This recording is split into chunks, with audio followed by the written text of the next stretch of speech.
Hi, I'm Steve Fidyk, and I'm a member of the U.S. Army Blues Jazz Ensemble from Washington, D.C. I'm also on the jazz faculty at Temple University in Philadelphia, Pennsylvania.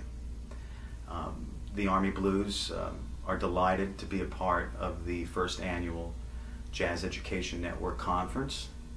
It's an honor and a privilege to be here and to be performing, to be a part of the reading session, and just to see old colleagues and students from all around the country and around the world, and being able to interact and interface with such great musicianship, and to have a network like this is a godsend. It's a blessing to have such a fine organization, and it's an opportunity for younger musicians to continue to hone their craft and to continue to work with experienced players, and through clinics and workshops and jam sessions. It's just a wonderful thing. Well, I think it's always a positive experience when you get together annually or biannually, and colleagues that don't have an opportunity necessarily to see one another. You have instructors from the West Coast and instructors from the East Coast, and they're meeting in St. Louis for this conference, for example, and they're able to get together on panels or in various meetings or in workshops and just discuss curriculum. What are you doing in your programs that are working? What are you doing in your programs that aren't working? How can we brainstorm, to come together and become even better educators, better performers?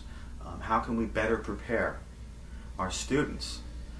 We have them for 4 years, in a college institution. How can we better prepare them for real life situations once they graduate? What opportunities are there for, a graduating senior at a university or a college? What can they do to help them, make that transition from student to professional? Certainly there's a need. There's a need because you have jazz, the idiom. Also, you have jazz education. You have only so much performing that can be done based on the series of events with the economy the way it is. It's all predicated on the economy in often, in many respects. So the more that we can get together and work and try to get across our message, that we are a network and we're united, so that when we have, there's power in numbers, so when we get together and we work towards a common goal, and show that there's validity in what we're doing. GEN, the organization, is brand new. It's a baby.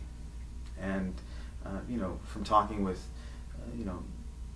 educators and performers like Dr. Lou Fisher, for example, when I think of GEN, I think of Dr. Lou Fisher. He's the first person that comes to mind.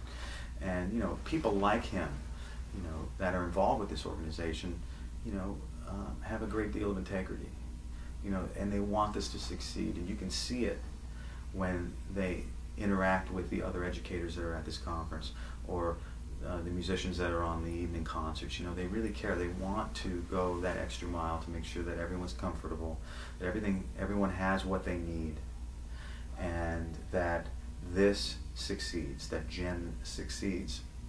So if there's anything that I can do while I'm here at GEN or in the future, please don't hesitate to contact me. I'm here to help. If there's any way that I can help the organization, I'm more than happy to. I think it's worthwhile. I think it's going to really benefit a lot of younger musicians that are coming up, that are meeting jazz face to face for the first time. I think this can be that crossing of the threshold, where we get younger musicians involved and excited about jazz at a very young age.